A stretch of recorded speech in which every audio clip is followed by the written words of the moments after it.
lot of people think that, like, I was just talking about this with James the other day about how everyone thinks that, like, you know, in a couple years, my internet, whatever, whether it be a podcast or you as a comic, like, you're going to blow up in just a couple of years. It's like, dude, that only happens for the very few. Correct. And when that happens, that door has closed. Yeah. And I mean, look at people like Maron, Bill Burr, Louis C.K. They're 27 years into their fucking career. It might be. I was gonna say it's like might be later than that.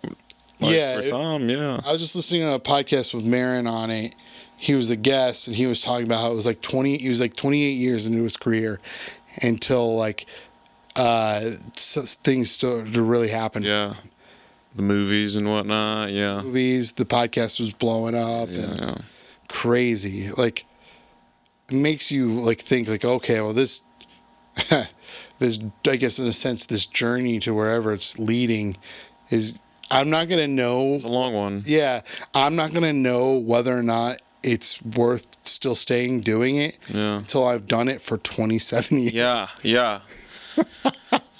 Scary to think about. It's horrifying to think about because there's like certain comics that you like think about that are like they're in the scene that we both know, and like they've been doing it for a certain amount of time, and you know they are maybe not where they want to be. No one is. Yeah. No one's ever where they want to be. Yeah. And then it's like, I don't know, you see them talking about that, and then it makes you get in your head about your career, and you start getting all nervous, and you're like, oh, shit, what if I end up like that person, or what if I end up like this person, or what if it just happens the next day? But, like, it's in the air, so you just don't know. I guess that's like the nervousness about it. Sure, but it's like, I'd rather try and fail. Yeah, I agree. I mean, that's what we do on a nightly basis. Oh my God. Yeah. How old were you when you moved to Ohio? Well, I moved. I was born here originally. Okay. Yeah, but I moved to Florida in like 2019, and then I left and came back to Ohio in 2020, like during like the Pandy Wandy. But yeah. Well, I was doing comedy through the pandemic in Florida. Florida was like, they didn't care about any of that. Like that didn't stop nothing. Like I was doing open mics every week, like 2-3 open mics like a day. Like I was killing it down there. It was great. It was awesome. But no, it was just I got like eventually I got like furloughed from my job, and like I don't know, man. I was just like, do I become homeless? Do I what do I do? Do I live out my car for a little bit? In Florida, I was originally I was working for, when I moved down there. I moved down there for work, and the place I was working for was this illuminating company called OUC. It's like the Orlando Utilities Company or whatever. And I was doing that, and I hated that job. It was miserable. It was just like warehouse shipping shit, and it just sucked. It was like brutal, and they were like really like dickheadish out there. But like, yeah, I was doing that, and then I found a cooler job where I was working at a fencing company, and like it was like a guy. Shout out Kip. He built like modern day like fences for houses, like modern homes and stuff like that in Orlando. And they're like beautiful like fences and stuff like that for like these awesome like cool looking houses and whatnot. And I did that. I was like his like marketing assistant / like fence installer like helper or whatever. And I would update his websites full of like fencing information and stuff like that, because like I had a background in like film stuff, and you know they think I can like do computer related stuff if they hear that. But I did that for them, and then like I would also like help out like some of like the like fence installer like guys with like putting up fences at like some of these like cool ass houses, like sick houses, like modern day, like they look like Minecraft houses like come like to life. They were awesome. That's cool. Yeah. But like they would like pretty much build fence like aluminum fences, plastic or wood, and like it was a fun job. It was like great. Like his the company was on like a farm. It was like a house / farm, and like he had like goats in the back and cows, and I would like feed them and like hang out with his cats. I would just run around his apartment or his house, and like he was a cool dude. He was a great guy, very nice. But eventually he just had to like furlough me because like COVID was like just in like the height of just like wiping out like jobs left and right. And he was just coming down to like the last few people that he could save, and like me and a couple fencers fence installers, we got furloughed because like he had to like keep the business afloat. And luckily he did, and he did call me back to come down there to possibly work for him. But I was like, I don't know, man. I was like, I kind of made my roots down in Cleveland here right now for now. It's like I couldn't just get up and like go back down there like. Which I could when I was like younger, but like. Where did you go to high school? Benedictine.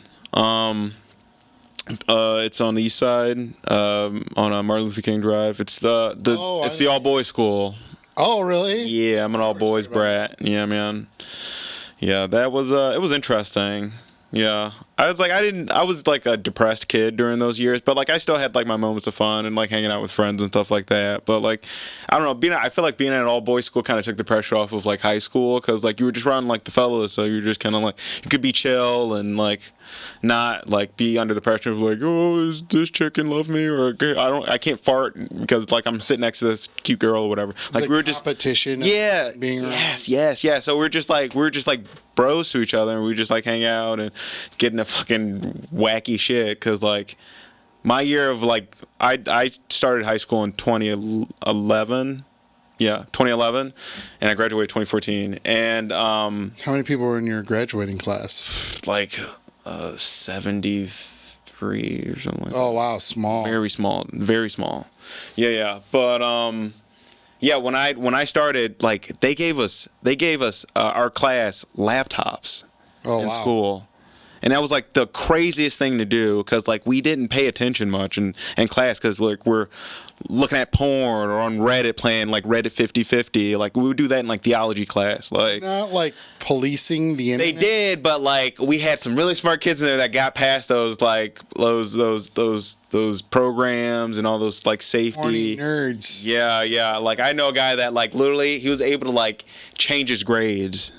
Like using his own laptop. Shit. Yeah, and he like did it a couple times, and like, oh man, like it was our algebra 2 teacher was an older gentleman, so he wasn't aware of technology and how sneaky we are, and man, he would just it all went past him. Like he didn't notice any of it. Like it just the easiest of cons for my man. I almost said his name, but. Yeah, dude. He would just change his own grades. He would like give us like copies of like Tony Hawk Pro Skater 2 to like download on our laptops, and we just play in his class. Shit, he's got my graduation. Like I would give the stamp of approval to graduate him for that shit alone. Yeah. It takes a certain kind of mind. He worked. He also worked in the computer labs with like the our like computer like teacher, who's like the guy that programs all the like defense and like the blocks, ad blocks, and all that stuff on there. He was like working with him also, like in his like. He was side by side, but he was also like just a villain of a human. But like he was awesome though. He was a cool kid. He wasn't like the call was coming from inside. Yeah, dude. Yeah, like he was in deep. That's funny. Yeah. So you graduated in 2014. What did you play any sports in? Yeah. I played baseball. My freshman and sophomore year. Then I didn't. Then I got cut my sophomore year. Middle of my sophomore year, because I was just I don't know, I wasn't committed to it, and I was just starting to suck, and one of my coaches hated me, and like it was just like I wasn't gonna be like a professional baseball player, so like it just wasn't in the cards for me. But like I played catcher, and I was right field because I was a heavier boy back then. Yeah, but yeah, it was fine. I was like, hanging out with my homies, my old high school homies. I mean, did you have what group would you say you hung out with? Like the jocks or? No, I hung out with. I hate saying this, it's so corny, but I did like hang out with everyone. But like I would say I did hang out with like the I wouldn't say like the outcast, but like the alternative group of like kids. So it'd be like the weird kids that we'd make like. We'd also be in like the film like group together, and we'd make like weird films together and shit like that. But like it was like the quirky funny guys like normally. The high school noir. Yeah, but we all played some sort of sport in some sort of way. Like one guy would play football and basketball, another guy played lacrosse, another guy played baseball with me. But like we were all still like nerdy dickheads, and like it was just like like since like, there was no pressure of like girls, like everyone just kind of hung out with everyone at an all boys school. Like there was like really no kind of like isolation of nobody, because like we would hook each other up like via like whether it was like homework wise, just outside of school wise, drugs, whatever. Like 70. we were just kind of it was like a brotherhood. So like yeah, it's like a weird high school frat in a weird way. Yeah. It's like what is that movie? Cider House Rules. Yeah. Yes. And then we had a sister school too, Beaumont. Can't say Nomont because they're all sluts. No, kidding. But they were like our sister school, and like we'd like have like little like dances with them sometimes, or like bring our own dates or whatever. There was like a saying for the West Side Catholic schools, like St. Joe's hose blows St. Ed's heads. St. Joe's did have a reputation on them. Yes, they did. Did they? Yeah, they did. Yeah, they did. Yeah, but then they got shut down, right? Or slut shamed. Yeah, yeah, dude. It was like, Slut canceled. yeah, slut canceled.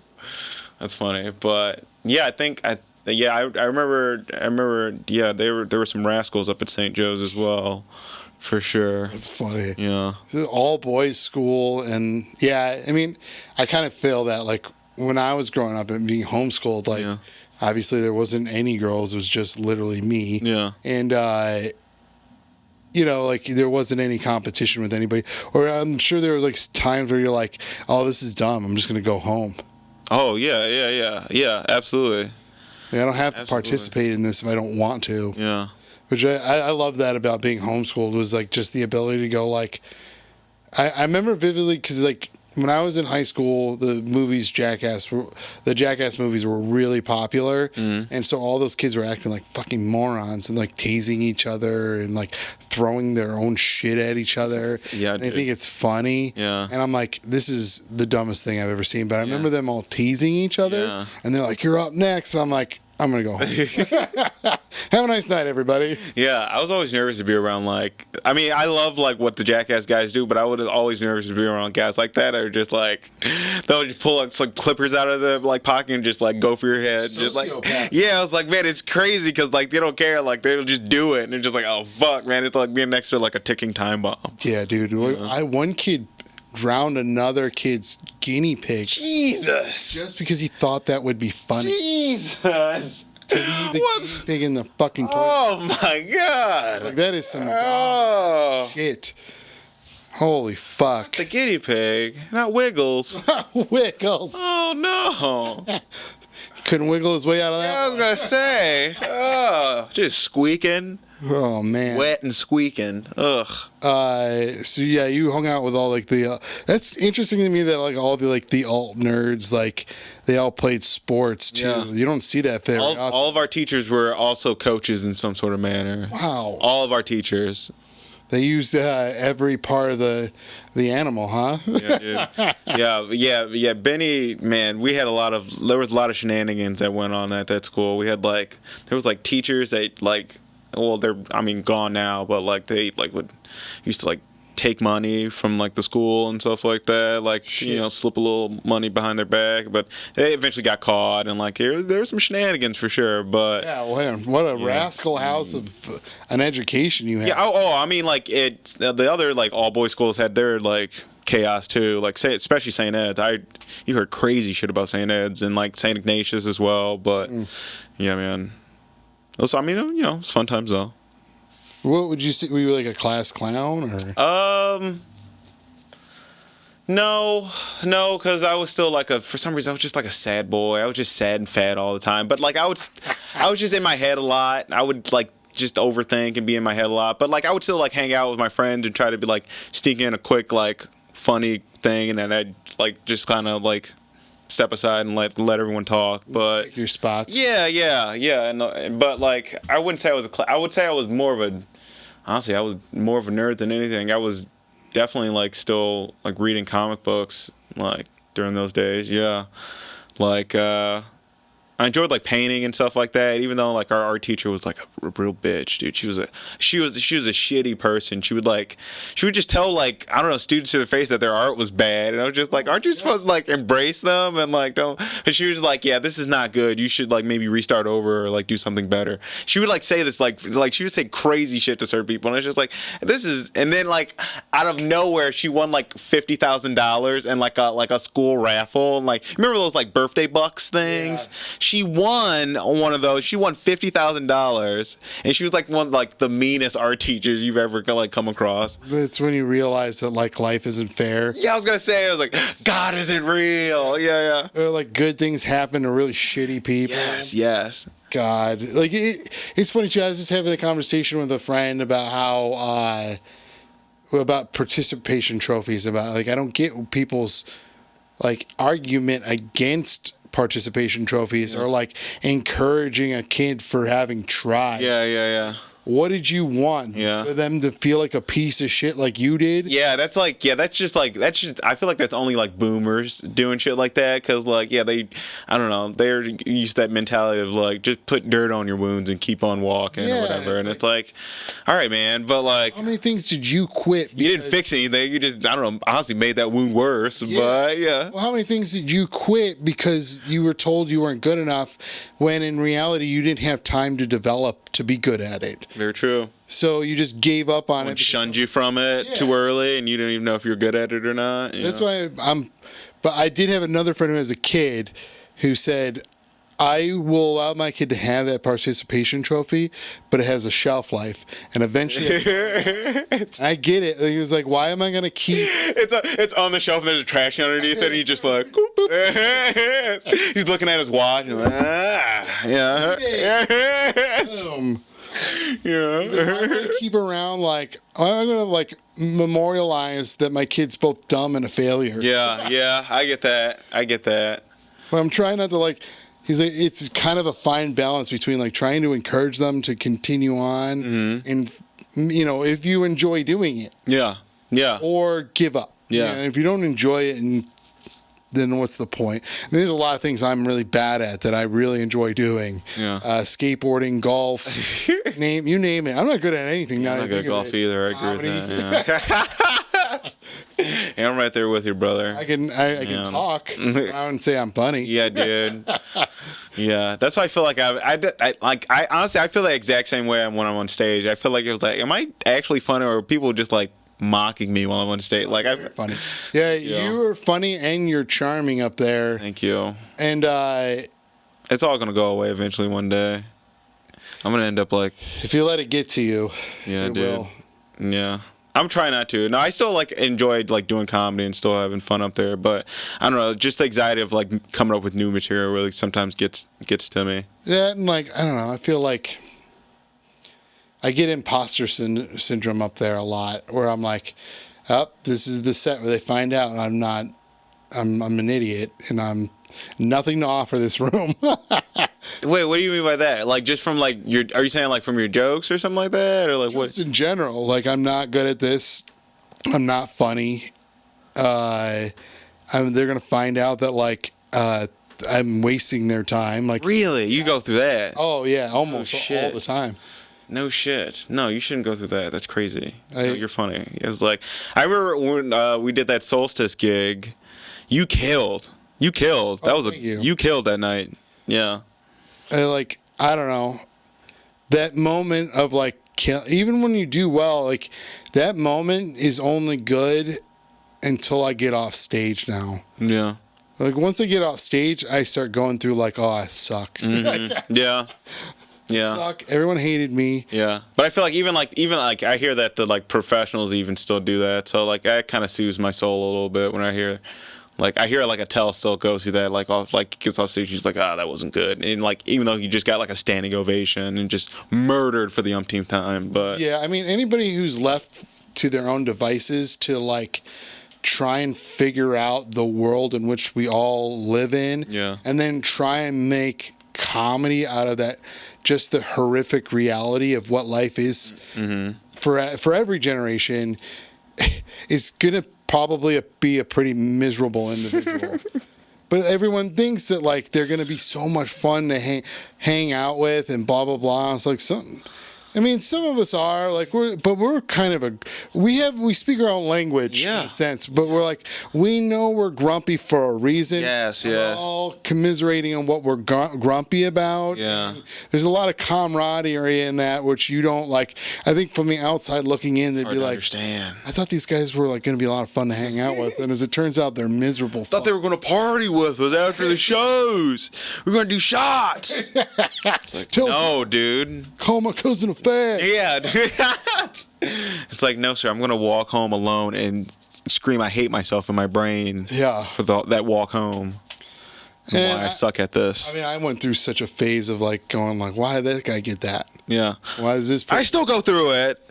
It's like, man, it's like the mysteries. It's a fruitless adventure, my friend. Yes. There's no rhyme or reason, and I've been quoted on this podcast before saying comedy is, or just any art in general, artistic endeavor is you get what you get when you get it. Yeah. Hopefully you put in enough time and effort into the job that you can meet the opportunity. Yeah. I mean, comics, we may the job is during the day. Comedy is a day job. Yeah. But we collect our money at night. Mm-hmm. That's all it is. Yeah. Oh, I'm quoting somebody. I don't know. I can't remember who I'm quoting. But I'm quoting somebody with that. So. Adolf Hitler. Ava Braun. Yeah. I suck his dick during the day, and I collect my money at night out on the streets. Yeah. Yeah, I don't know. So where did you go after high school? After high school, I went to Cleveland State for 4 years of college. And I actually went to school with Steve Murs. We went to the film school together. Really? Yeah. Yeah. But he's got like a goddamn PhD in film or something like that now. Like he was there way longer. I was only there for 4 years. I got my bachelor's and I got the fuck out of there. But wow. Like I remember like being in class with him and stuff like that. But like I was also kind of going through a marijuana Xanax phase, and at times with some of that stuff's a little like, fuzzy. But yeah, dude, it was still fun times making movies. It was very stressful, but it was still fun. Yeah. Is that what your degree's in? Yeah. It's my film, or my degree is film, television, and interactive media. Wow, I didn't know that. Yeah. So where do you work at now? I work at a printing company downtown. Oh, really? Yeah. It's nothing related to like my degree. I just work as a shipping. I'm a shipping manager. I just tell like drivers where to go with like deliveries and whatnot. But yeah, I've like worked on a couple projects with like Murs in the past and stuff like that, like short films and stuff like that with Gabe Gary and like a couple other guys. I'm pretty sure I worked with what's his name, Lawhorn. Josh Lawhorn. Yeah. I'm pretty sure I think I worked with him too. But yeah, like just like people in like the local scene and stuff like that, like small stuff, but nothing major. That's cool. I didn't know that's what your degree was in. Yeah. Interesting. Yeah. So like, so you graduate college. Then is that when you moved down to Florida? Yeah, I moved like I graduated in 2018. I moved in 2019, so it was like maybe 9 months after college, maybe 9 or 10 months after college. Cause I just wanted to get out of Ohio and like I don't know, like figure out life. I was like 23 and just like lost, and I didn't know what I wanted to do. So I went to Florida because I had family down there. I had an aunt that was staying down there, and an aunt and uncle that were staying together down there as well. I grew up down there and lived down there, but they let me stay down there on their house or in their condo, and just kind of let me roam the streets and figure it out. But like I was also working at that illuminating company at the time, so like I wasn't doing stand up yet, and I was still like just trying to figure it out. I was just like I had no friends down there. I only had like family. And I was just wandering the streets, just getting into weird situations and like fucking just trying to be a fucking Floridian. But eventually I just stumbled upon stand up like at just a random coffee shop on a Sunday. Oh, really? So yeah. You just kinda, like stumbled upon it? Stumbled upon it, literally. Yeah.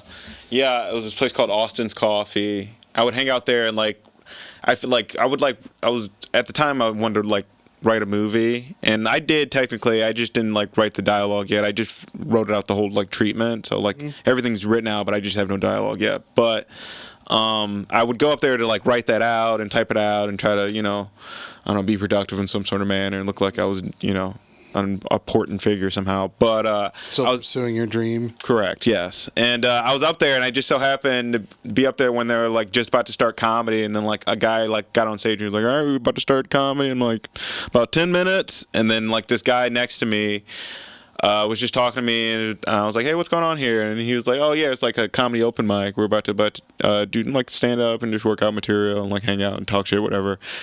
And I was like, "Oh, that's cool. That's fun. I like stand up." And I was talking about who I like in comedy, and like I'm a big fan of comedy. Like I knew comedy before I started, but yeah, I was telling the guy that, and he was like, "Oh man," and he was like, "You should go up there and try it out." And I did. I went up there. I did a set. I bombed for the whole set. I got one pop of laughter because I said I was doing this bit about I saw an eagle pick up a raccoon and like take it up in the air and drop it, try to kill it and like eat it and whatever. And then I at a certain point I said coon, and then I chuckled, and then I just got a huge pop of laughter. And I was like, whoa, what the fuck? And then I was like, oh shit. And I got that one pop of laughter, and I was like, all right, I'll keep doing it. But like the rest of the set, I just bombed. Was it which part? Oh, like where in the set was that joke? That was like maybe closer to I would say like maybe at the 3 minute mark, maybe 3:30 mark. So I bombed for 4.5 minutes straight. Yeah. And I said one last joke, and that got a laugh. And I was hooked. Yeah. That's all it took, man. Just one small bit of laughter. That's all it took. Yeah. But yeah, man, I was off to the races after that. Met a lot of cool people. You meet a lot of like just amazing people, and like I had your story all flipped. I thought you were from Florida and then moved up here. No. So funny. No, I'm originally from Maple Heights. Like I lived on like the borderline of Maple Heights and Bedford, like right next to the Bedford Auto Mile. Yeah. I know exactly what you're talking about. Yeah. Yeah, I used to live over there. There's like a skate park over there that we used to go to and hang out because it was next to the Dairy Queen. I was a fat kid and I loved ice cream. So yeah. You like ice cream and skater cheese. Yeah. Hell yeah, brother. Hell yeah. So did you have a girlfriend at all in high school? No, dude, I got no pussy. But like I had like female interactions, but I had no sex in high school. I didn't have sex until I was like 19. Same. Yeah. I lost my virginity at 19. Yeah. But like no, I would try to talk to girls, but I was just like a fat kid with no confidence. And like I was kind of like I was a turd because I would do like the nice guy method of trying to be their friend to like try to sneak in that way. And it was like that. It never worked. It never will work. Don't do it. Just be straight up, or I don't know, get a hobby. Intentions known. Yeah. Honestly, it's gonna sting the ego for maybe. It's gonna hurt you more than it's gonna hurt her. I can tell you that much. Yeah. If she's not interested, it might sting your ego. Yeah. But I tell you what, it's better to have learned it right off the rip than a couple years down the road.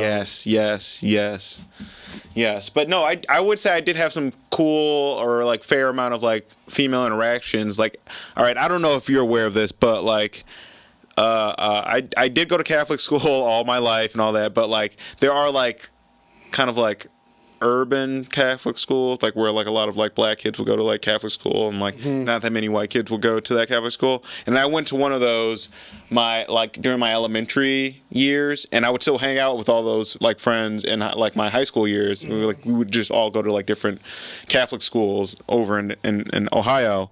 And on the weekends during like our high school years, a friend of ours or a couple friends of ours, they would have like parties and stuff like that. We'd have like, do you remember, I don't know if you ever went to them, but like, you remember like twerk parties or like kickbacks and stuff like that? All right, well, this is what all black kids were doing during like those like the from like 2008, well, probably longer than that, but like my era was like 2010 to like 2014. I graduated in 2003. Oh, goddamn, dude. Goddamn. Well, I'm sure you guys were hanging out and still like, you're doing your thing or whatever. But like, yeah, we'd have like, there's like literal like we were horny little high schoolers. We had like little like grind twerk parties in like our like friends' basements where you just like it'd be like it feels like 1,000 of us, but in reality it's probably like 60 of us, and it's just like 30 dudes, 30 chicks. We'd all like try to like group up and hang out and have like some girl like grinding on us, like just dry humping our post cum jeans or whatever, or post cum dungarees. That's funny. Yeah, and just like slow grinding to each other like fucking perverts. But like I remember those days, man. It was wild. I mean, I guess it's like one of those things where it's like they're participating as well. So it's like Yeah. No, it was all like mutual and consensual. It wasn't like right. Yeah. I'm saying Caveman style. Yeah. Yeah. I'm surprised girls even went. Oh yeah, no, they were all about it. Yeah, they would, because they would like, there'd be like dudes that they would like, and they would hook up or whatever, and like dance together, and like, yeah, we'd all like just kind of like partner up. But like I never got any sex from those ever. It would just be like a hard wiener and then just me going home sad. See, I never like did the party thing because I was homeschooled for one, and then all of my friends were either my cousins or Man, or I never thought about that too, or all the kids I went to church with. Okay. So like the parties were pretty. No neighbor friends or anything like that. I used to have like neighbor friends as a kid, like a small kid. No, because when I turned 13, or when I turned 12, we moved to a different neighborhood, and there weren't a lot of kids on that street. Did you try to make friends though, like scout out and go out there? I would do that all the time. Make friends at like skate parks. Okay, yeah, okay. But no one like had my phone number. Yeah, man. No one knew how they knew me. Yeah. Like I was just that kid that kind of just showed up. You had to appear, yeah. And I was like, hey, what's up? Cool. Yeah, nice. I remember going to a kid's birthday party and thinking to myself, I barely know this guy's name.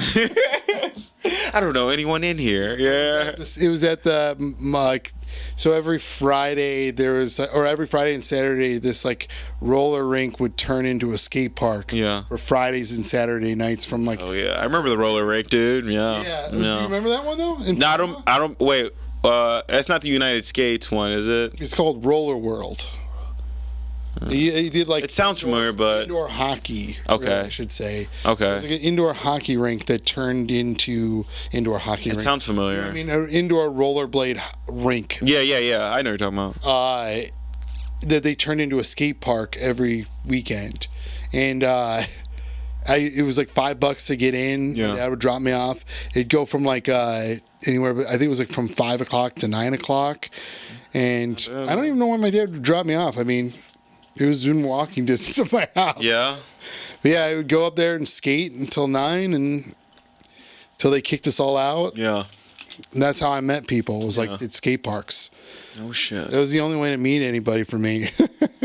Or I went to church with them. Yeah. And then like I actually started getting into pot when I was younger, like maybe 12 or 13. Really? And by being around a lot of those kids, you know, I wouldn't say I was never really peer pressured into doing it. I just was interested and wondered what it was all about. And it seemed like a lot of the people who did smoke weed they seemed like they were in a pretty good mood and having a good time. So it doesn't seem that harmful. Yeah. And, wait, did you like sleep over at like your like skater homies friends house at all or no? Very rarely, if not. Did you ever like do like sleepovers and stuff like that back in the day where you hung out? I don't have any recollection of sleeping over like any kind of kid I met like in their neighborhood skateboarding. That's wild. So yeah, I never did sleepovers like that, but kids I went to church with, yeah. Okay. But then were you like tight with them though? Well, this wasn't like a force. Kids I went to church with, yeah. Okay. But not the kids in the neighborhood, not really. Like, I gotcha. I wouldn't, I only remember a few handful of their names.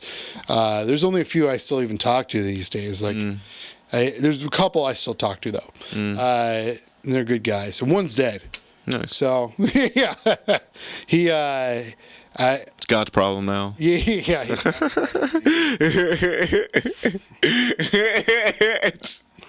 All dogs go to heaven. Certainly that guy's there.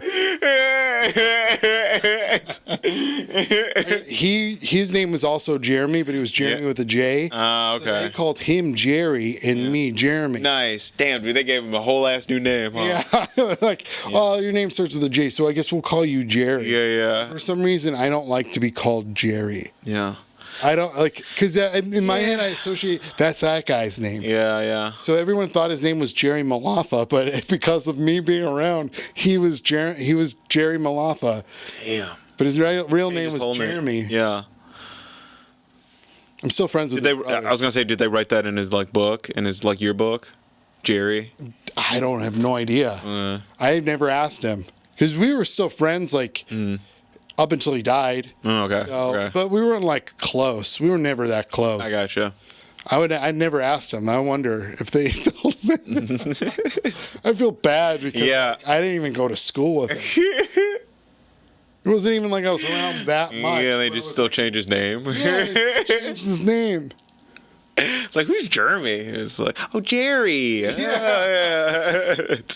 I guess he didn't seem to mind, but it was that's odd. Yeah. And and then I realized at one point that like all these kids in the neighborhood that like all we have in common is weed and skateboarding. And I'm like, oh, these people aren't really my friends. Oh yeah. When you find out like who's like your actual friends and who's just kind of like there. Yeah, and I'm like, I wonder if I quit smoking pot if they'll ever talk to me. As it turns out, they didn't talk to me. Yeah. So, I'm like, I'm kind of glad I made that decision because, earlier on, I got to realize who my real friends were. Yeah. And they were the Christian kids. Yeah. But they didn't, I wouldn't bring them around for that. Yeah. Yeah. Like I wouldn't like. Yeah. You kept your group separated, man. Yeah, I get that. I do that. And like, those were my church friends. But then I realized like, oh, these guys actually know who I am. Yeah. Or the other guys just they just literally all there for the weed was pot. Yeah. And how high we got. I'm just picturing people that would wear like the with the pot leaf hoodies or something like that. Yeah. Those fucking scumbags. Yeah. What disenfranchised me was the fact that they all wore Janko jeans. One time, oh man, I'm making this whole podcast about myself. Janko jeans. No, dude. Go ahead, go off, Ken. One time growing up, my dad took me to Kohl's to go because I wanted to buy a pair of Janko jeans. And I come out with Dad, I need my Janko jeans. I need my Jankos. All these skaters were wearing. Yeah, dude. All the kids in the neighborhood. They're a heavy pant. Yeah. Such a heavy pant. I walk out of that dressing room. My dad's like, you look like a You're just walking like John Wayne coming out of Yeah. He's like, you look dumb. And I just put the pants back out on the shelf and I never bought them. Yeah, you could fit like a whole laptop in your back pocket. Like skate or just rollerblade off. Hacky sack. Yeah. You lose the hacky sack in the pants. Dude, yeah. That's a legit issue right there, dude. You can actually lose that hacky sack. Like it's gone. Within the denim. Yeah. Yeah. It was so funny, like watching because I didn't wear those. I wore like Levi's 505s and Dickies pants. Yeah. And I still wear those same pants today. Yeah. Yeah. I'm wearing Dickies right now. Yeah. And I'm sure hanging up in my closet a pair of Levi 505s. Respect. So he did save me from some poor fashion choices back in the day. I think it was when he told me his back when that like I was like 13 or 14 when maybe it was like 14, 15 when that girls' jeans really started to kicking in. Yeah. I'm like, there's no way he's not going to hate this. He's a Led Zeppelin fan. Yeah. Those guys wore tight-ass jeans. Yeah. And I show up thinking I'm like Jimmy Page in these tight jeans. And he goes, son, when I told you to try and get into girls' pants, that's not what I meant. Yeah. Back to the store. Yeah, that's so funny. Levi's 505. Yeah. Yeah, isn't it hilarious how like you have like if you rock a pair of clothing that you're like, man, this is like this piece of attire is the shit. Yeah. I'm gonna rock this. I'm gonna have so much confidence. Everyone's gonna love it. And then that one person just shuts you down with comment. You're just like, I'll never wear this again. Never again. This is gonna be in my closet for a long time if I don't return it. The same thing happened with a bucket hat. Yeah. Where somebody said I looked like one of the guys from Grumpier Old Men. Were you Jack Lemmon? I was like, I'll never wear a fucking bucket. Oh, it was Gilligan. I looked like Gilligan. Oh, okay, yeah, from Gilligan's Island. That's funny. And I was like, oh, well, I don't want to be that nerd. He's always getting into some sort of hijinks or some shit like that. But what were some of the fashion choices? Or what was popular, like, fashion-wise while you were in high school? Fashion-wise, while I was in high school, that was like the whole like the American Eagle, Hollister, Aeropostale era. Sperry started to get cool for some reason. You remember the shoes, the boat shoes, Sperry's? Oh yeah. So like that bucket hats, yeah. So that like country club kid look. Yeah. Banana Republic sweater, especially in like high school, like at Catholic school, I would rock like Banana Republic sweaters and shit like that, and like my fucking Ralph Lauren button-down shirt with my spirit. Yeah, dude, I was a fucking nerd, and I was trying to pretend to be a rich kid, even though I was very middle class. But yeah, it was a dumb look. Eventually, I was just like, this all sucks, and I'll stop wearing this. But how many siblings do you have? Technically I had 2 stepsisters for a little while, and then eventually that relationship ended with my dad and that lady, but I only have like a half brother on my dad's side. Yeah.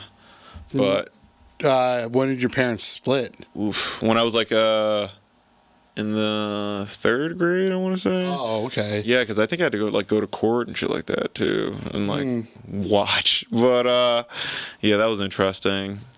How did that affect you? Like, or do you? I don't know. Think about that time often?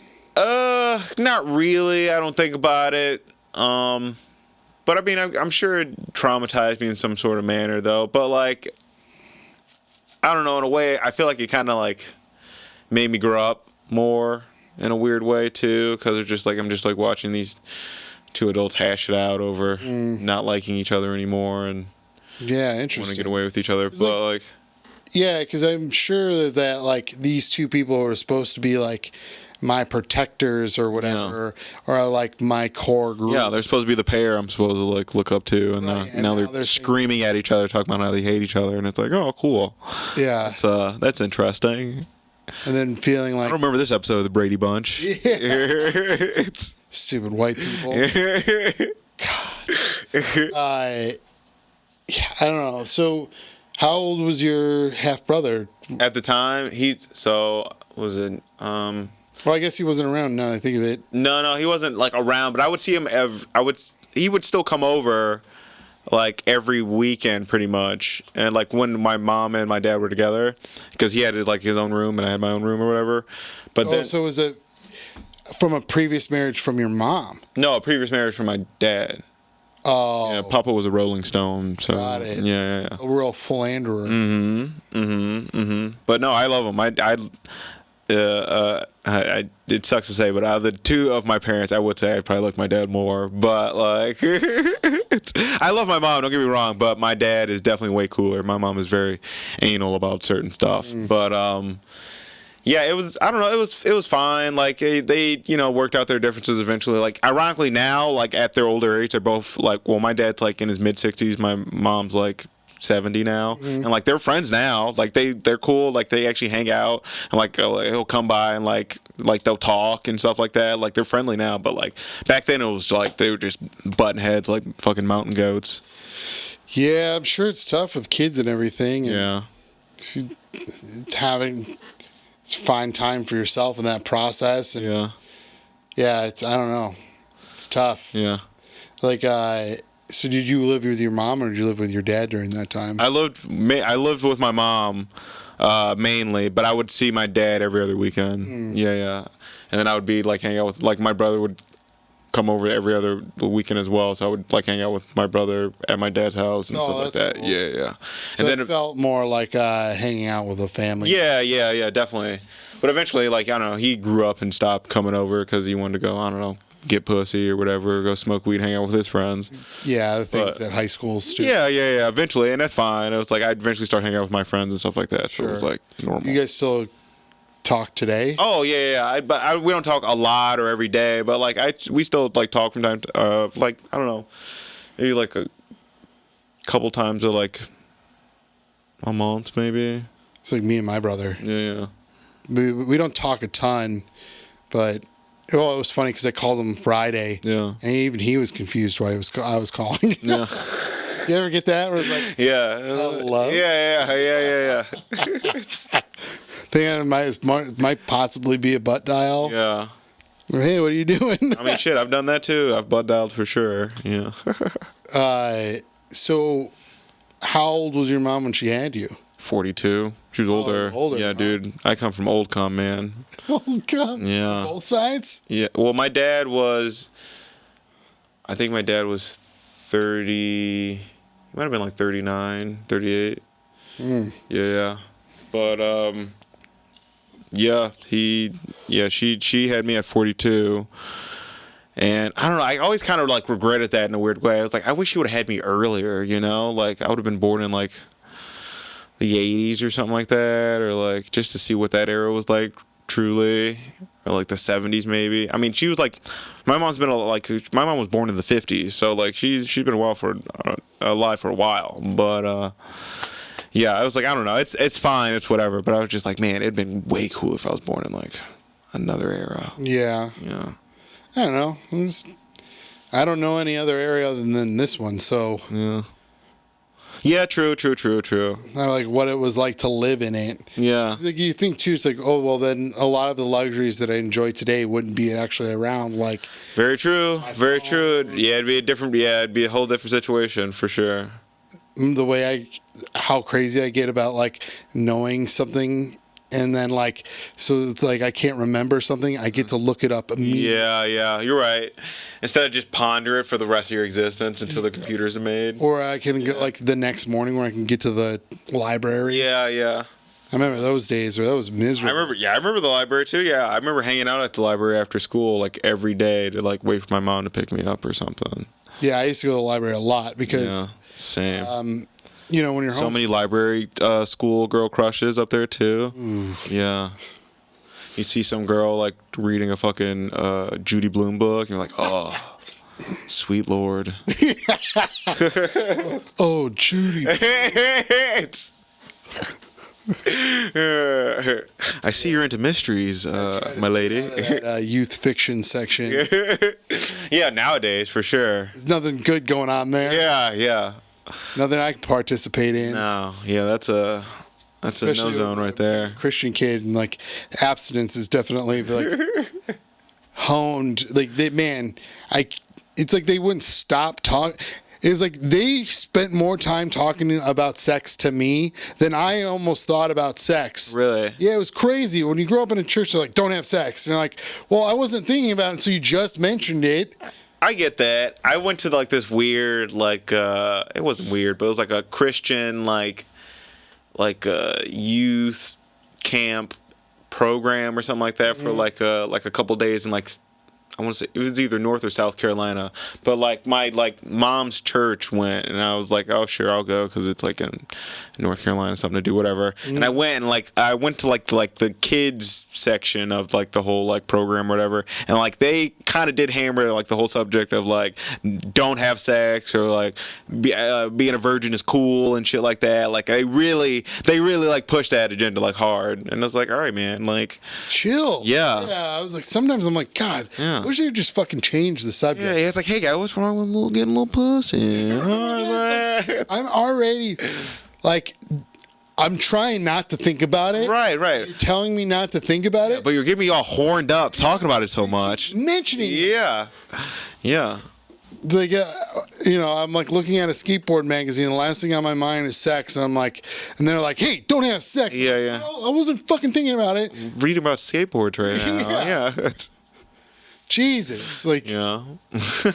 there's nothing crazier than going to youth group high. Yeah. I remember one time I was at youth group and like everyone started like speaking in tongues, and that's when I got real paranoid.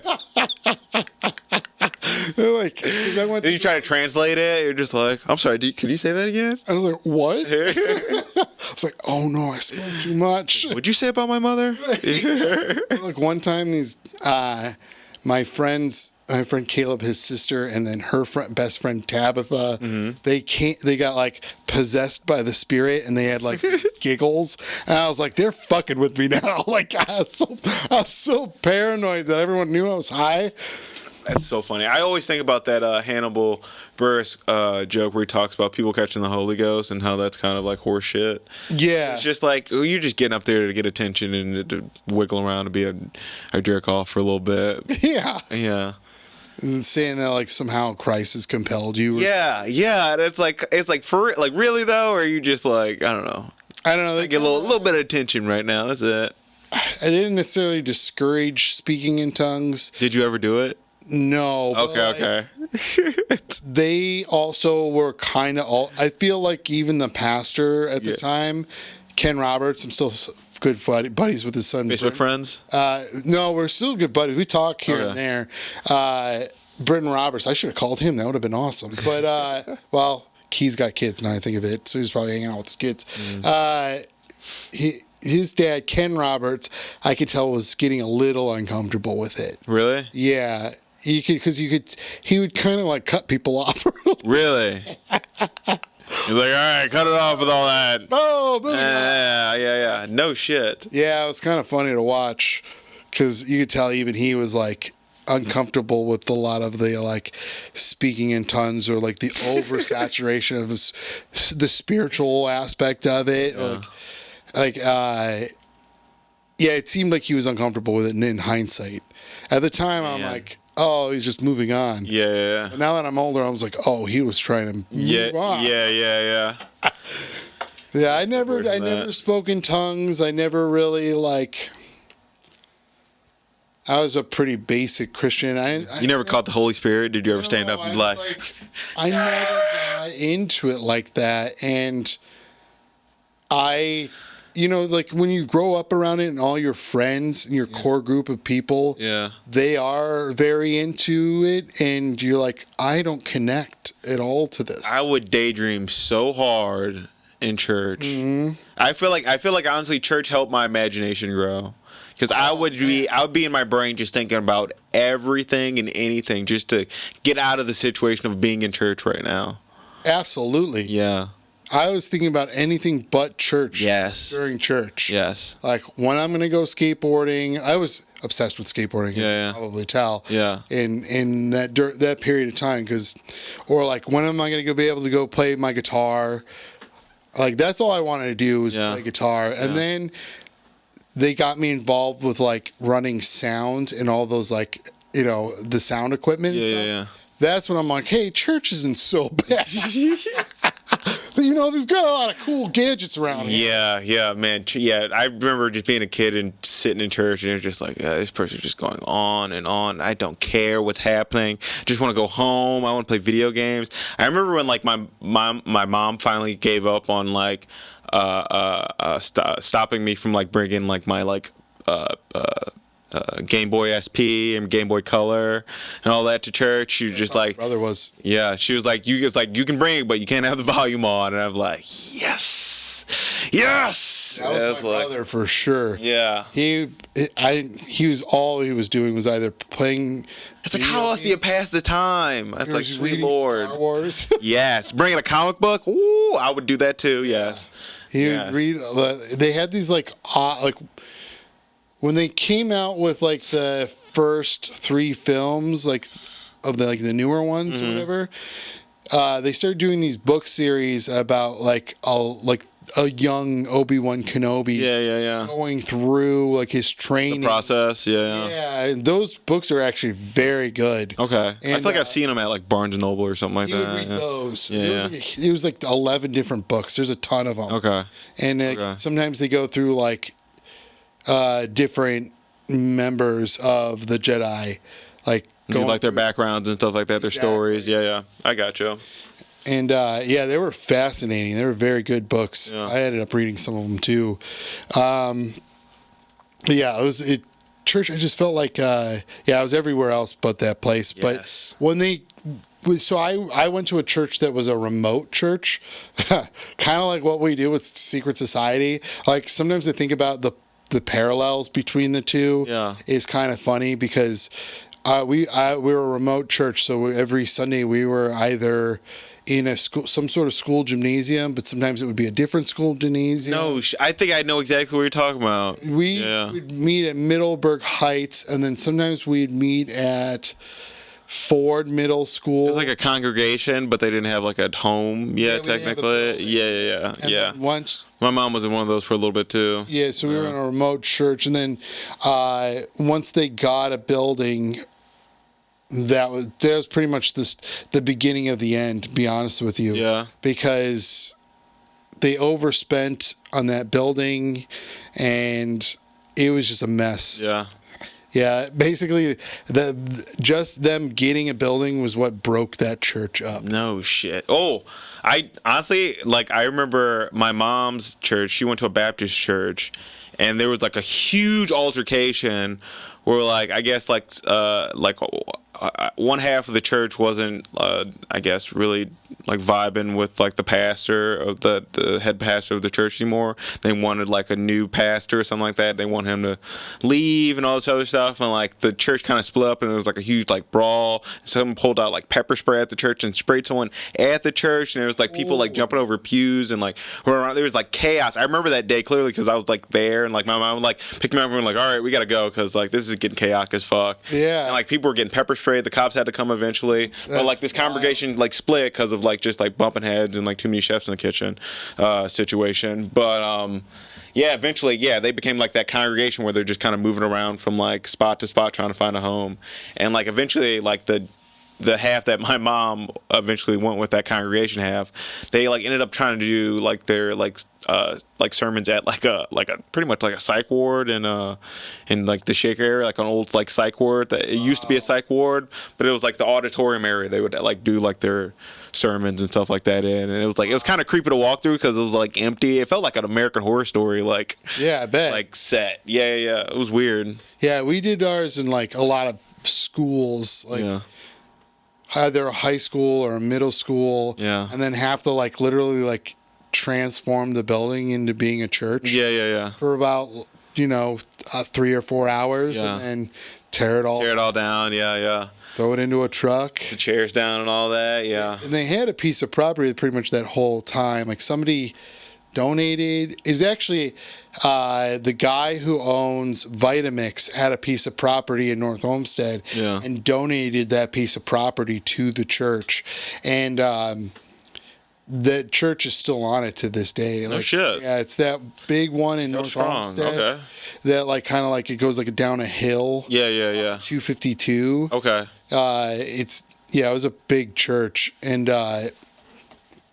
but did they overpay for it? And they ran into a lot of issues with the city and everything because there was like, it was on a piece of property that had a house, so it wasn't like in a industrial part of the city. So the pipes, the sewage pipes leading out to the city couldn't handle the volume of all that water flowing through it on that building. Oh, shit. So they had to come up with their own like internal filtration system. Really? Yeah, it's pretty crazy. Oh shit. So that's what ended up costing a lot of money. The architect who designed it, who was really fucked him on it. My best friend's uncle. Yeah. He didn't really know what he was doing. Yeah. Apparently, yeah. Damn. A lot of his designs. What a mess. Were like I guess he just didn't realize how costly they would be. Yeah. And so it was supposed to cost. Well, I think it was supposed to cost like $3 million to make the building, and it ended up costing $11.3. Okay. They just kept taking loan after loan. Oh my god. And this is like, pretty close to the housing crisis. Jesus. So once that happened, it all helped. Yeah. You know, some pastors got left holding the bag, and some imagine. got out. Yeah. Knew it was a sinking ship. Yeah. Financially, Yeah. and what a mess. But Oh, shit. I mean, at that point, I was already pretty much checked out. Yeah. I lost my V card. Hell yeah, man. I was out. You ever go to like one of those like mega churches? You ever did that? Yes, I did. How'd you feel in those? I feel like it does feel sinful. It feels icky in there. It feels like this is a house of money, not a house of Lord. Yeah. There's like big screen TVs everywhere, and it's like, ugh, this doesn't feel right. Yeah, it was icky. Yeah. It was. I mean, I kind of just went to it because I didn't really know. Like after high school, I was already kind of like on the outskirts of it. Yeah. And that was kind of like the last ditch effort because it was like at night. Mm-hmm. So I didn't have to wake up early for church. I could go to church at night. Okay. It was all like late high school, early college students that went to this thing. It was called 707. I don't know if you've ever heard of it. Okay. It sounds familiar. It was out in like the Brecksville area. Okay. And it was like a big mega church, and they had a fuck ton of money, dude. It was insane how much money they were blowing on that church. That righteous gemstone shit right there, man. Yeah, that kind of shit, but not like, I guess not quite as showy, but yeah, essentially the same thing, but with like the young hip pastors, like that, and headset and everything, and I don't know, I hate to say it, but it was an easy way to meet girls. Oh, I imagine like all the hot Christian ladies would come out. It was swarming. Yeah. It's like hot Christians. Yeah, they're like concerts pretty much. Like they're like it's all it is. Yeah. Entertainment. Gospel concerts. Yeah.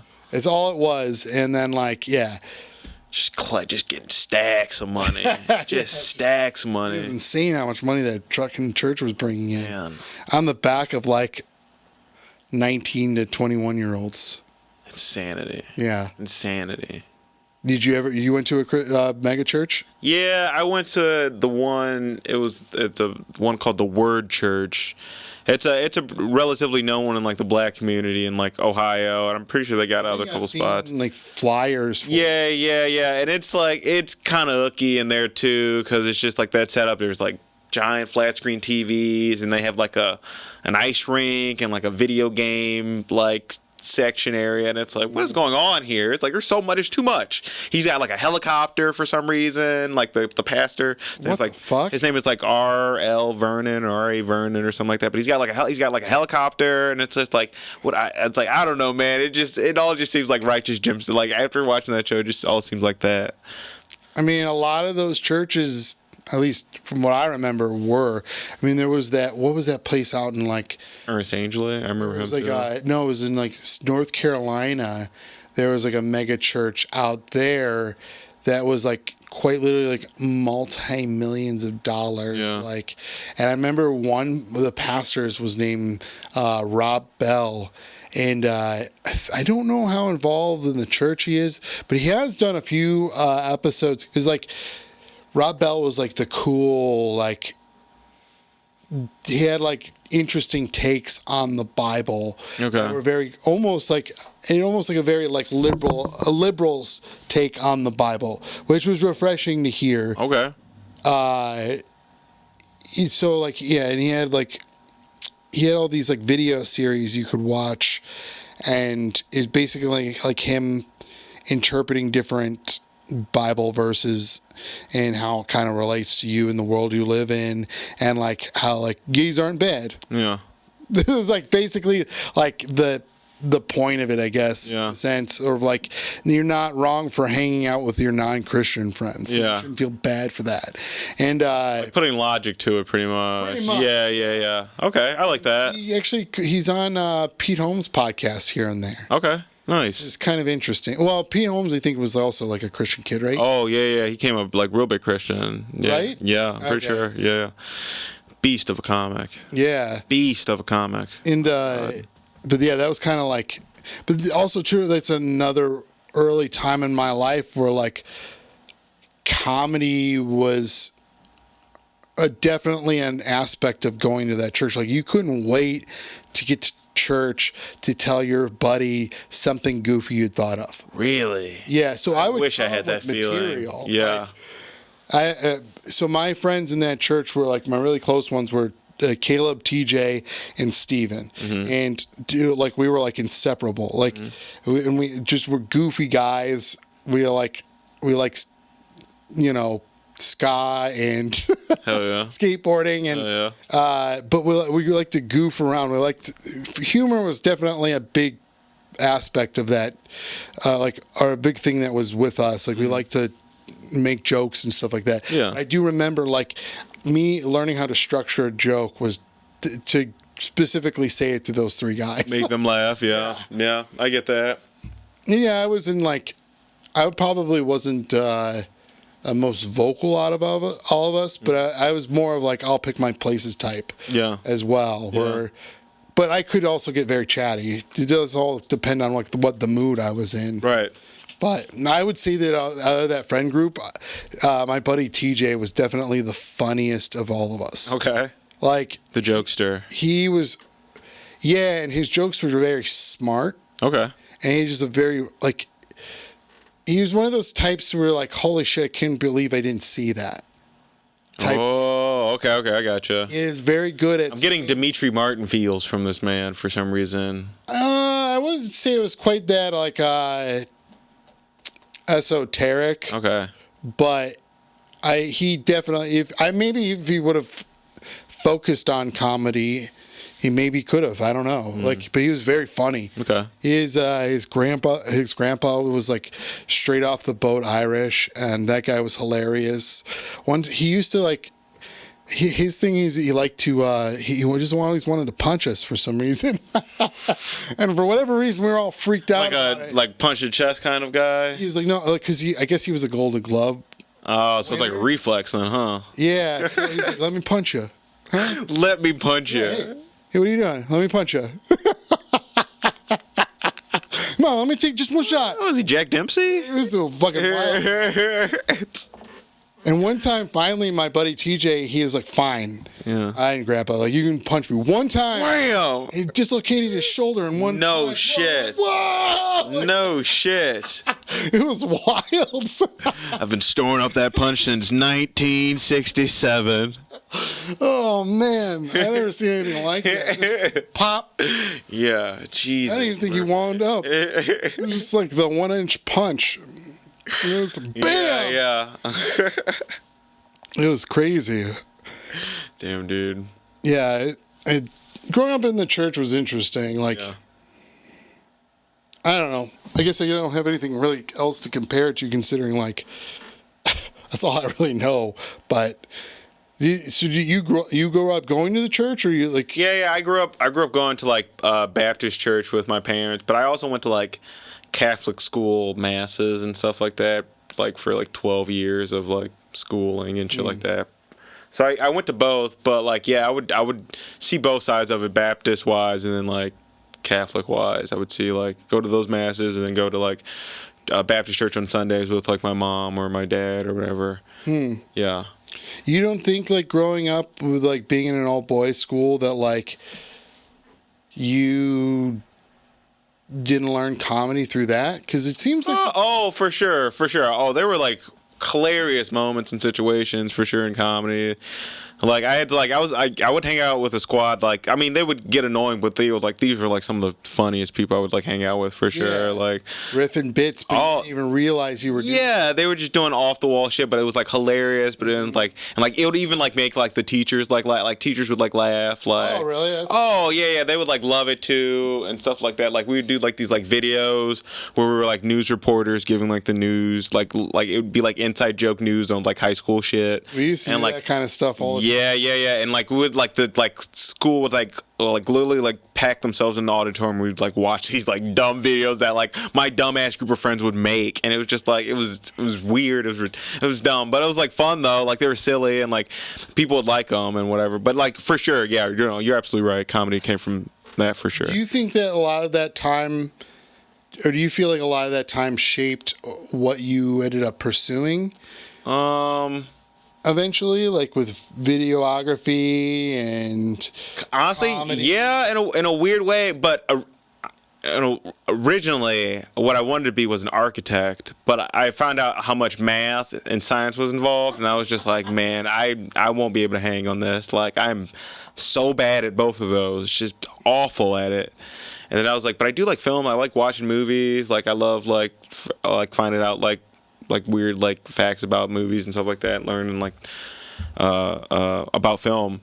So I went down that lane, and I watched so many movies during high school and stuff like that, and like during like pretty much like my teenage years, I watched like I feel like definitely over 1,000 movies. I don't know, but maybe even over like 2,000. But I watched a shit ton of movies like as a kid and as a teenager. But Yeah, that's the time to do it. yeah. I watched a lot. I would go to like the library and get like you can only take out like 10 movies at a time. I would get like 10 movies, take those out, watch all those, bring them back, get another 10, like out back and forth. That's probably a lot of SNL watching, and I watched all of SNL from like the like 1970 whatever to like whenever I think like Bill Hader got like left SNL. I watched all those years, and then I stopped eventually, but it was like I want to say like maybe 2010 or something like that, or 2011. But yeah, man, it was like I loved movie watching, and I was just like, man, I'm not gonna be an architect. I'm not good at this stuff. So like maybe I could make films, maybe, and I did that. yeah, I mean it's. I was just talking about this the other day with my uncle about how like in certain things like you don't care how much money it makes you because there's a lot of fulfillment in the work itself. Oh yeah. And even then you feel like a millionaire in a sense because you enjoy the things that you're doing. You're happy. You're happy with the work that you're doing. It's done with happy hands. So it's crazy. It's crazy how much you don't realize how important you being happy is later. Like when you're actually happy doing what you love, like you have a job that you actually like and you love in life. Like man, your life is so different.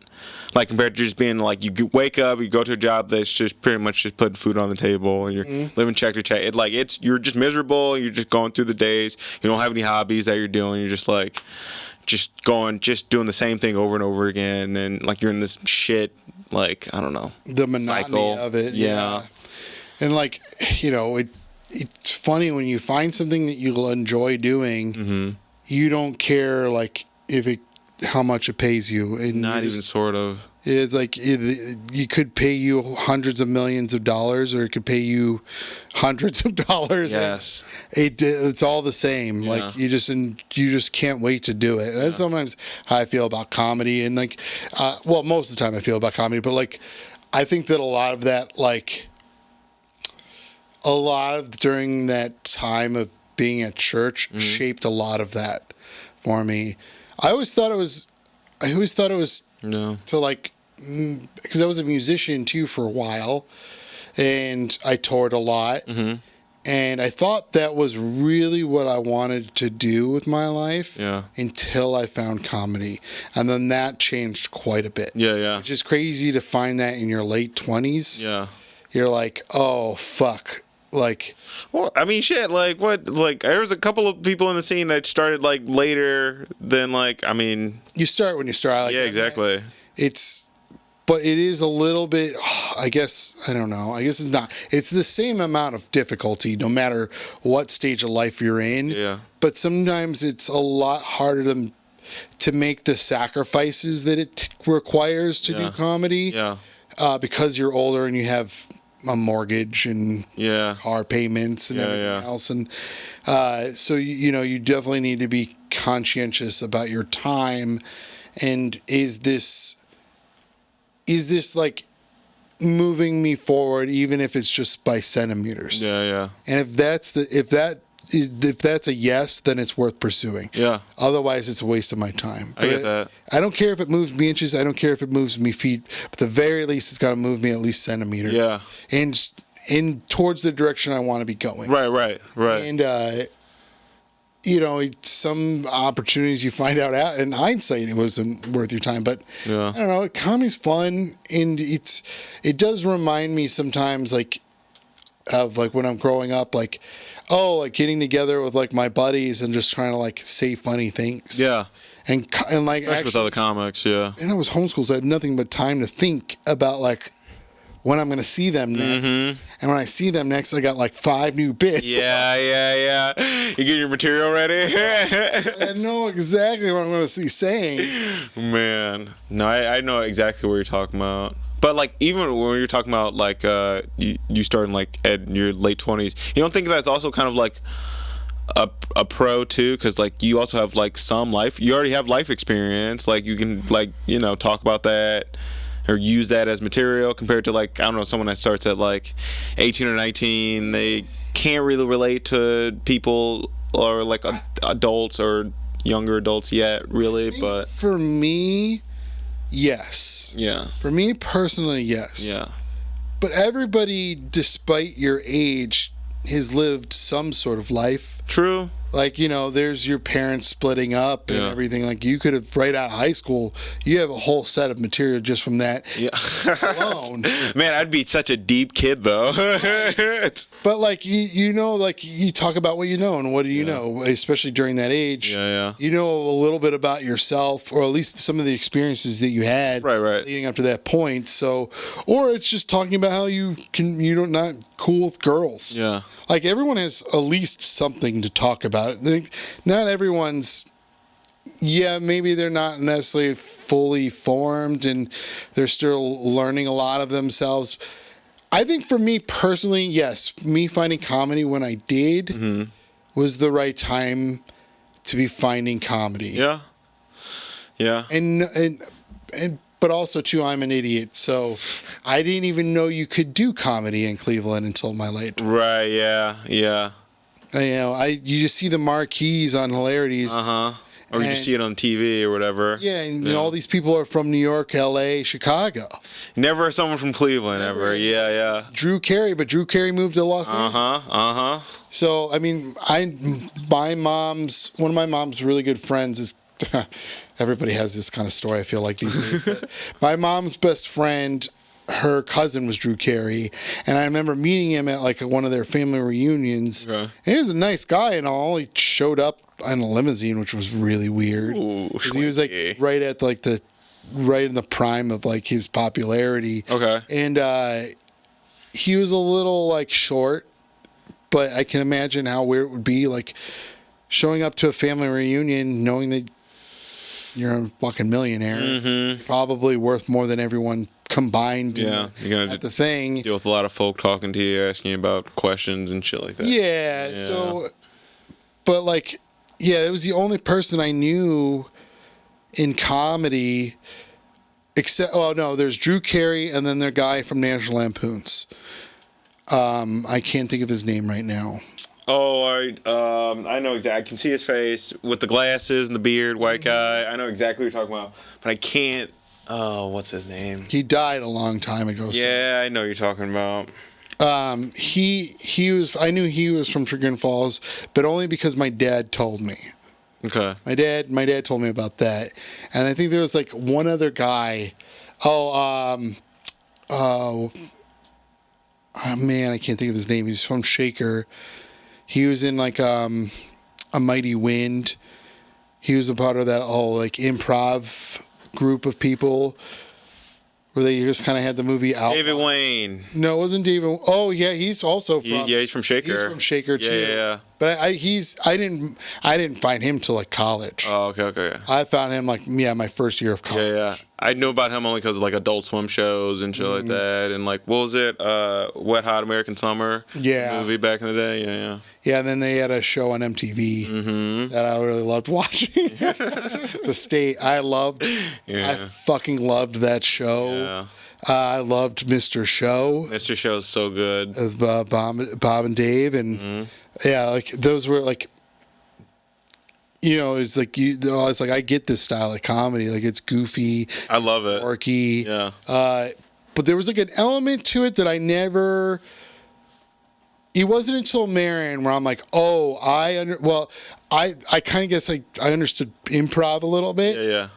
But when I saw Marin for the first time, I was probably like 21, 22. Mm-hmm.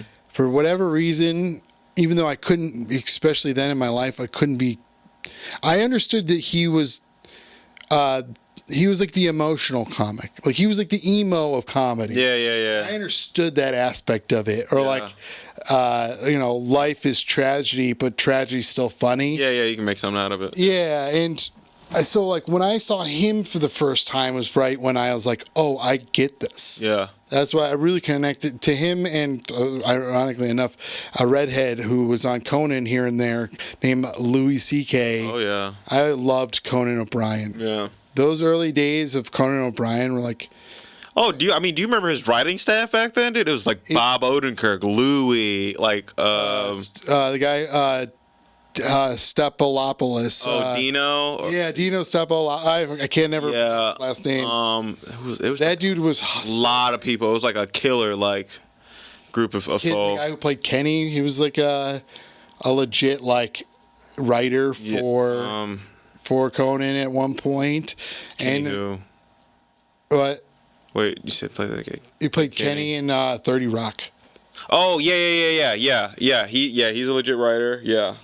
And I mean, I loved watching Conan, but I don't know if I could have ever done a talk show. I don't think I could have done what Conan did with a talk show. It looks exhausting. Yeah, it looks crazy. Like I feel like monologues would give me monologue every day of new material, like of today's like news or whatever. It just gives me exhausted. It looks scary. It gives me anxiety thinking about it. It's just like it's so much work. But I mean, he did it for a long time. And I didn't know what like roast comedy was. Yeah. Until Triumph the Insult Talking Dog. Really? Isn't that funny? Really? You never watched like a roast battle from back in the day or anything like that? I watched some of Don Rickles. I was gonna say Don Rickles, Friars Club. I realized what that was. Okay. I just thought he was just like just riffing up there, just talking shit. Yeah, I gotcha. But when Triumph started doing that, I was like, holy shit! I can't believe he's saying these things to these people. Yeah, and because it's coming out of a puppet dog. The puppet with the cigar. Right. Yeah. We're all accepting the heinous shit that this guy said. Crazy shit. Yeah. So, what were some of your earlier influences in comedy? Earlier influences, I would say Jim Norton. I loved like Opie and Anthony back in the day. I would say my mom got me into talk radio, but she listened to a lot of like Christian radio or like NPR, and I minded NPR stuff. That was cool, and sometimes like smooth jazz and shit like that. But like since I would always listen to like talk radio, I found like my own like talk radio shows to listen to, and I would listen to Opie and Anthony. And I loved Opie and Anthony. I didn't care how racist they were. I didn't care how like the crazier shit they said, the better for me. I just loved all of it. Like the early days was like Patrice being on there and Bill Burr and like Bobby Kelly, Rich Voss and Jim Norton and all those guys. I loved all of it. Just guys talking shit to each other. Colin Quinn on Tough Crowd. I loved him. He was watching Tough Crowd. Tough Crowd is so good. I still watch it till this day. Like all the episodes are on like YouTube and I still watch them. Yeah, same. But like it's like I loved those New York guys. They would just bust each other's balls and give each other shit. But like I loved them. I loved Attell. I was a real big fan of Hannibal Buress, like later in the times, and I loved like old I love all comedy. Like I'm kind of hip to like mostly all of them. I feel like at this point, but like from like Red Fox to like Stavros Halkias, like I know everyone in between. I feel like I love it all. But yeah, that's one thing I can say. There's a lot of in Cleveland. I appreciate the amount of comedy nerds there are. Yeah. Like we all we're very into comedy. Yeah, but honestly, I feel like some people. You ever met like a person that's not into comedy, but they're in comedy, and you're just like, but how'd you how'd you get here though? You know? Yeah, because they're like, yeah, I do comedy, but like I don't know who Attell is or Lenny Bruce is. Like, and like that sounds like blasphemy to me. That's like I feel like I should say I like adios mio when you say some shit like that. Yeah, it's like, oh my god, it should like. Yeah. It's like, how do you not know who Bill Hicks is? It's crazy. Yeah, it is wild to me. Yeah. Because, I growing up, my grandfather would play like Red Fox albums. Bill Cosby before his shit. Yeah, He dude. would do that around like a 5 to 8 year old. Yeah. Richard Pryor. Richard, Fucking, yeah. Dude. That nigga's crazy. Yeah, dude. You play that. It's like, I loved it. George Carlin, yes. But I loved all of it. Yeah, Mom's Mabley. Pryor. He liked Carlin. He liked George Burns. George Burns, yeah. He liked Milton Berle. Jack Benny. No, I don't think he had any of those albums, to be Okay. honest with you. What's his name? I liked all those old school cats as well. The guy who had the telephone bit where he's talking. Not Foster Brooks, the drunk guy you're talking about. No. He was. I could picture him. Anyways, he had a bit about how he was talking to somebody on the phone. Mm-hmm. You don't hear the other side of the conversation. You just hear him responding to it. Yeah. I remember vividly thinking, like, that is crazy. Yeah. Like, you don't hear what the other person's saying, but he's getting laughs. It's just good act outs. Yeah. It's just a superior act out with like some. Newhart. Oh, okay. Bob's. I get it. Yeah. Yeah, Bob Newhart was a beast, man. Yeah, he was so funny. He still is, technically, yeah. What's his name from Father of the Bride, of all the movies to remember him from? Three Amigos and Steve Martin? yeah. Yeah. Yeah, a lot of he had some Steve Martin. Steve Martin, Chevy. My grandfather liked like comedy and he liked jazz. Okay. And those were like his two favorite things. And Yeah. like playing backgammon. Okay. I like playing backgammon. So Okay. we did a lot of that. Yeah. Which was Honestly, that sounds like a real vibe, dude. Just playing backgammon while listening to like comedy records or like jazz records. that's definitely In a smoky room, he's got like a cigar or something like, or a long cigarette. Yeah. Oh, yeah. Cigarettes. Yeah. He would smoke those like long 100s. Okay. Yeah. Damn, dude. I wasn't up far off. No, not at all. You know my grandpa? Yeah. You knew? Yeah, Did you have any kind of relationship like that with your grandparents? Not really. They all kind of passed away when I was like younger. Like my grandma on my mom's side was like the last one of them to like pass away, and she was cool, but she also had like dementia, so her memory was a bit fuzzy sometimes. But she was nice though. She was like a nice lady. I would like visit her like at nursing homes with like my mom, like because my mom would like go to the nursing home like every day to see her mom and everything like that, and I would go from time to like. If she would go like maybe 5 times a week, I'd probably go at least like 2 or 3. And see my grandma or whatever. But yeah, like she was great. She would babysit me as a kid. She would call me like baby love. I have that joke about it and all that other stuff. Yeah. But yeah, she would like I would say like my best memories of like my grandma was like her sitting next to me as I play like Taken 3 on PlayStation. Yeah, and I'm just Eddie Goro. She's just watching, and it's like on like one of those TVs you like bring in, like you remember those like school TVs you like would like bring in on with the wheels. Yeah, she had one of those in her house. That's so funny. Yeah, and I would just bring it up to her like the couch. She would sit next to me. I'd just like play like with Eddie Goro. That's fun. Yeah. This is a new thing that I'm going to start doing, which is if I know it's hard to like pinpoint one particular moment because I think any individual is like a built up of a lot of different moments in their life, which leading up to who they are today. But if you were to say like, oh, this definitely like influenced how I socially interact with others today, what would be like the one defining moment you'd say? I would say, on the spot. Honestly, I would say, okay, so I did, when I was like 19, I did a job. I did like a door-to-door salesman job. It was one of those like fucking pyramid schemes like the kids fall for when they're looking for jobs and whatnot. What are you talking about? Yeah, and I did that, and I felt like that kind of changed me more so to like becoming an adult because I had to like try to talk to other adults and to like trying to get them to like buy what I'm selling them and all that. So I feel like it like helped me kind of like in a weird way grow, but like I hated doing the job because it's like door to door and I'm like just talking to strangers, and that sucked. Yeah. Just going door to door, just talking to strangers, possibly getting your feelings hurt. Who knows? You know, it's just like it felt honestly, it felt like comedy in a weird way, where you're just like going up to these people and like, hey, da da da, give them the whole, you're shucking and jiving, give them the whole spiel, and they're just like door slam, and it's just like, all right, on to the next one. I'm impressed that did you learn the script? Yeah, I learned the script, and it was hard. It was very hard because like I didn't have it in me. I sales, man. It's brutal. Like it's really like that Glenn Ross movie. But like, yeah, man. Especially when you're knocking door to door. Yes. And we were doing the renewable wind energy sale for like the illuminating company, where we'd go and like, hey, can we see your electric bill? We can actually change that. How it becomes political. Yeah. I understand that because I used to work for an environmental company. Mm-hmm.